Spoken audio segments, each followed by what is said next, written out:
I wanted to do a video about disabilities. Um, I think I covered before. This will be about just different things. Um, I have PCOS. That's why I have this beard. And please don't mention spironolactone. I know that's to try and help me, or aldactone. I can't take them anymore. Uh, I forget what it does to potassium, whether it takes it away or adds it. But it that time that I was in a coma, my potassium was either way high or way low, and it was partly because, or at least the spironolactone didn't help, and they put me on it at least one other time, maybe two afterwards, and they checked my blood work, and it was affecting my potassium again. So they had to take me off of it, but that's one disability. Or it can be. It can be very debilitating. I have a whole host of issues in my back. Like, the doctor, I asked where it hurt, and I said, everywhere, all of it. He's like, all of it? I was like, from the top of my back to the bottom, from left to right, and everything in between. He's like, well, and also, if I wasn't very careful, my feet would go out from under me. So when I say my back goes out, that's what I mean.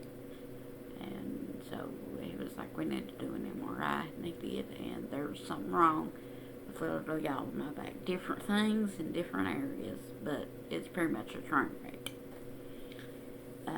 So that's another thing. I also have mental disabilities and developmental disabilities.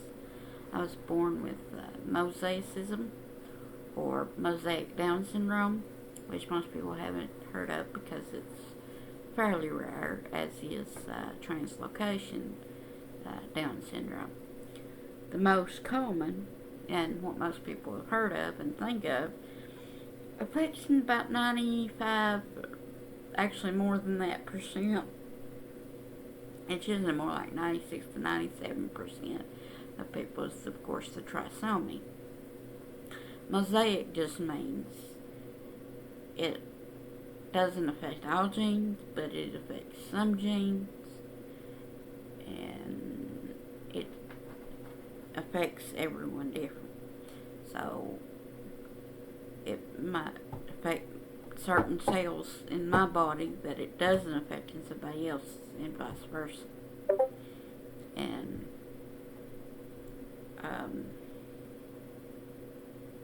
so that's another way. And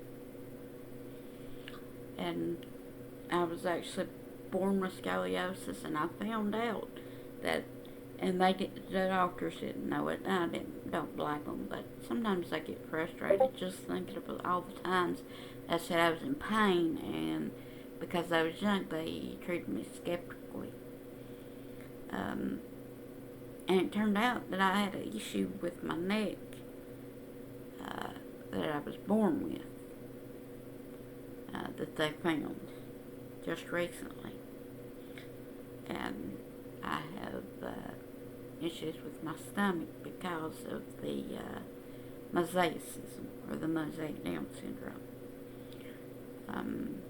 And I have major depression and anxiety, and I think it's most of my mental illness now, although I do take a medication for mood stabilization, and also PTSD, but I go to a psychosocial program that's for people that also have mental illness, and you can go there and socialize and without worry about being made fun of or anything like that. I only go one day a week, presently for several different reasons. And I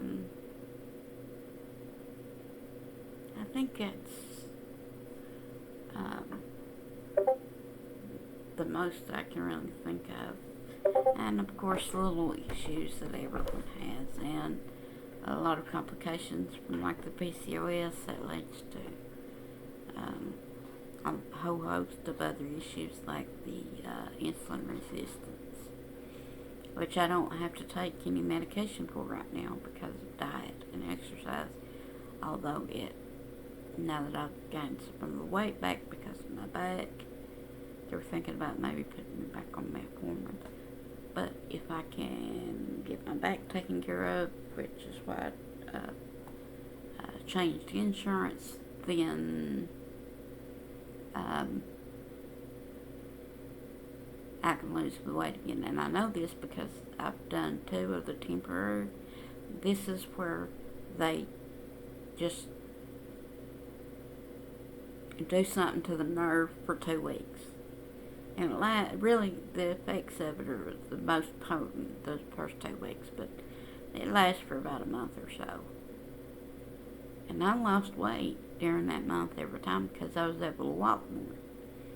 So I think when the more permanent procedure is done, which lasts up to 11 months, the reason why they do temporary procedures is they do it in different areas, and then you report if it made it better, made it worse, kept it the same, all that. And then they decide if they're going to do the main procedure, and hopefully they'll do that. But like I said, they were out of network with the particular insurance I had, so May 1st, I'm changing, and I have to stay with them to May 31st. But the main thing is I can change if they aren't after the May 31st. So starting June 1st, I can change. And of course, you have to do it ahead of time. But I'll probably stay with them for a long time. I don't really jump insurances. I don't know anyone that does this on Medicaid and Medicare, but like I was with Aetna and Humana for years, and then I was on Aetna DSMP. That's where you get special help if you're on Medicaid and Medicare both, and they agree with the government to pay both Medicaid and Medicare and stuff. And with United Healthcare now, and I'll probably stay with them a long time. But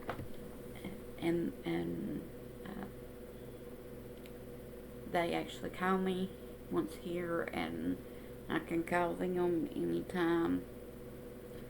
And it's select what I think, but what they do is they're impartial, and they decide based on the doctors you see and what health problems you're having at that specific time, what insurance is best for you, which is why I changed, because Aetna had been the best, but then my back happened and they're not in network or something, or they don't pay for that procedure or whatever the issue was, but they will, but United Healthcare will, and if they won't, then I will go to another, and I'm allowed to do that.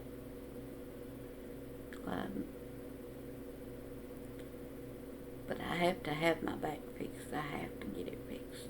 There's no ifs, ands, or buts. And I may do some fun videos just telling you about who I am and my life and such. And I would like for you to like and subscribe and comment, and maybe tell me a little bit about yourself. And this is a judgment-free zone. I will delete any comments that are negative. not uh, constructive criticism is okay, but being mean to someone and judging them when they're trying to tell you their story in comments will not be tolerated. And if you make a habit of seeing how far you can push me, you will be blocked. The United States might be a democracy with freedom of speech, but my comments are a dictatorship. So if you're mean there and don't know how to behave and be nice to people when you say what you have to say, your comments will be blocked if I have to. They will definitely be deleted, and if I have to, I will block them. And if you keep coming back, I'll keep blocking them. I mean, that's just all there is to it, no matter how many names you come up with. I don't care. I mean, one of the upsides to being disabled is I have a lot of time on YouTube because I can't do a whole lot else. And that's kind of why I decided to do this channel. And I saw that, and actually I've been thinking on one for a long time, and I probably won't do true crime, but I love it, and really that's what I wanted to do, but I just don't think I have the energy and the mental power and everything to do it, but kudos to those that can. And with that, I'm probably going to go. And don't forget to like, subscribe, comment, share, all the things that you do with the YouTubey things. And I hope you have a nice rest of your day. Bye.